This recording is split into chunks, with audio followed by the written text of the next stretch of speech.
My name is Zi6, and I'm here to persuade you guys to not drink and drive.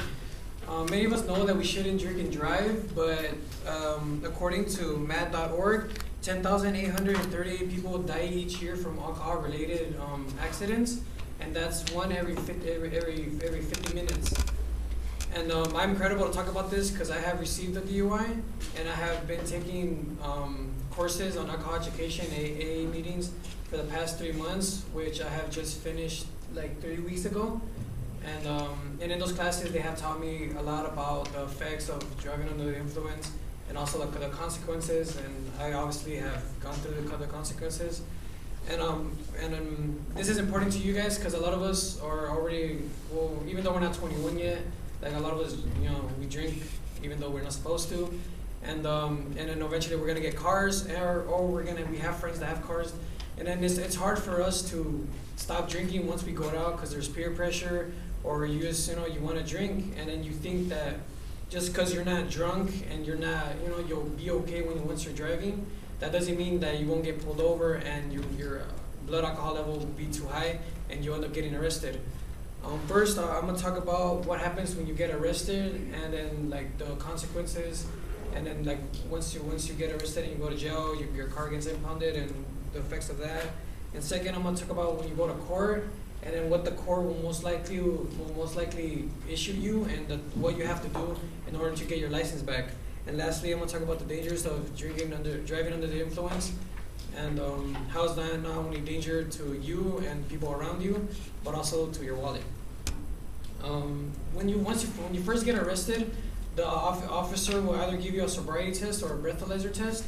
And then according to that, whatever that depends, he will then, once you're a suspect of driving under the influence, he will take you to a clinic and they will give you a blood sample, which basically that's going to give an accurate account of your blood alcohol level. And if you are under 21, you cannot have no alcohol in your system whatsoever because you're not supposed to be drinking alcohol. So even if you have a 0.1, you will still be arrested for driving under the influence. And a lot of people don't know that. They think that even though you're less the 0.08, which is the legal limit for being 21, but a lot of people don't know that if you're under 21, any amount of alcohol will be considered driving under the influence, and you will be arrested and you'll go to jail. And once you go to jail, you're most likely your car will get impounded, and then once you will spend the night in jail, and then once you're released in the morning, it's in your best interest to get your car out of impound, because it's very expensive. Like I had to pay like over $700 just to get my car out of impound. And then obviously once you get arrested, the officer will take your driver's license, and it will be revoked until that moment, and you'll be issued a court date, and then you will have to appear in court. And now so let's tell you what happens when you get arrested.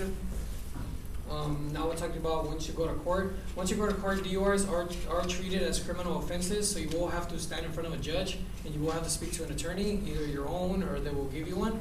And then once you talk to the attorney, he's basically going to tell you that he's going to read you the police report, because cops have to issue a police report. And it's basically, and the classes I received, they basically tell you that you shouldn't get your own attorney, because basically all they're going to do is just take your money, because once you get a DUI, there's nothing really you can do unless you have some circumstances that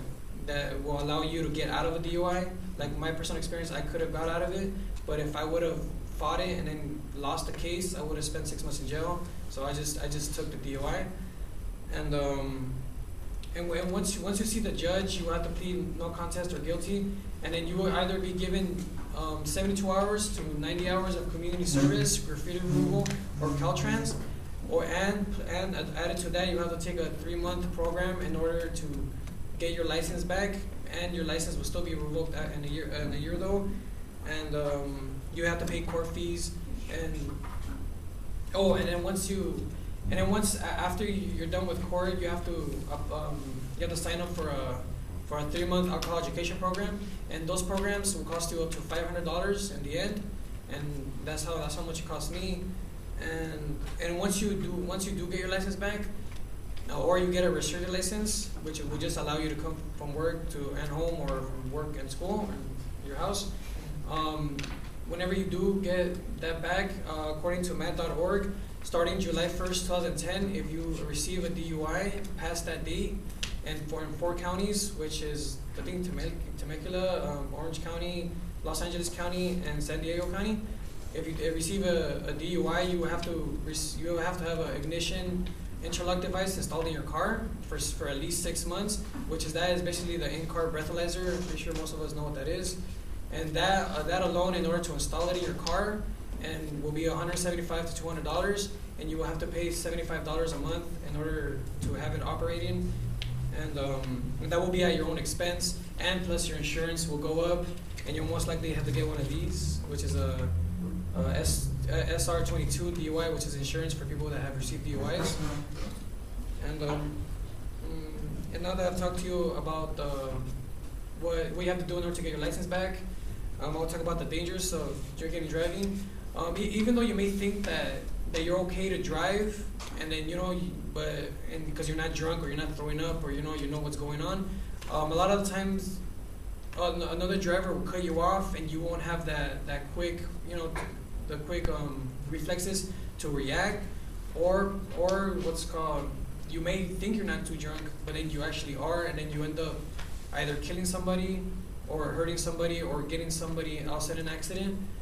And once you get your first DUI, if you do get a second DUI, and then anybody is injured or is killed, you will be charged with manslaughter or murder. Because after your first DUI and you go to the 3-month program, they tell you to sign a paper that basically states that you know the dangers of drinking and driving, and if you do kill somebody for drinking and driving again, you will be charged with murder. There was a baseball player, I forgot what his name was, but he was killed by a drunk driver, and that drunk driver that killed him is spending life in jail because it was his second DUI, and he had already received the proper knowledge in order to prevent driving under the influence. And like I said, like drinking and driving is not just dangerous for you, but also for your wallet, because it is very expensive in order to get your license back. And since your insurance goes up, and you have to have the in-car breathalyzer, and you have to take those 3 months program, and you have to pay the court fees, it's gonna be very expensive, maybe to like $1,500 to $2,000. And if you receive a second DUI, basically instead of taking a 3-month program, you're gonna take an 18-month program, which is basically like in a little bit over a year and a half. And your license will be revoked again, and you will spend jail time. Actually, if you do receive a second DUI, you will spend jail time. And I have met people that have like 3 or 4 DUIs, and then if you have like over 3, you get a pink license plate, and basically that tells officers that that you drive under the influence very frequently. So that way you'll be getting pulled over all the time just to check if you're drunk or not. And according to DUI driving laws, after that, there was a case in which somebody who had multiple DUIs killed somebody, and that's the reason that you have to sign that paper. And even though you don't literally have to, what's called, when you're in a 3-month program, they review that paper every day, and they actually, when you sign that paper, it has a little paragraph that says like you will be charged with manslaughter, and they actually make you write it in your own words. So if you do go to court for a DUI second time and somebody's killed, the district attorney or the people that are trying to put you in jail, they'll basically show this and be like, you have proper knowledge of the dangers of drinking and driving, and you still drove under influence. Somebody was killed, then that's manslaughter or that's murder. And according to MAD.org, which MAD starts for Mothers Against Drink Driving, and it says that drunk drivers drive 82 times under the influence before their first arrest. That's 82 times. I know from my experience that is very true. And even though most people say that, yeah, I will never get a DUI, I'm in classes with people that have like 2 or 3 DUIs, and then if you have a 3 DUI, you have to do 30 months of the 30-month program, and that's a really long time. And in conclusion, I have talked to you guys about the dangers of drinking and driving, what happens when you get arrested, and what happens when you go to court, and what you have to do in order to get your license back. And basically, hopefully, this shows you guys that even though you're okay to drive, you will still pay the consequences. And then a couple of solutions that you guys may take upon yourselves is either get a taxi, or just have another friend drive, and And as long as it's not you, as long as you're not the one that ends up having to, being peer pressure to come on, man, let's go out, just drink a little bit. And then just let somebody else drive, because let them worry about getting the DUI. Don't let that person be you, because in the end, you're the one that will be paying the consequences out of your pocket and your time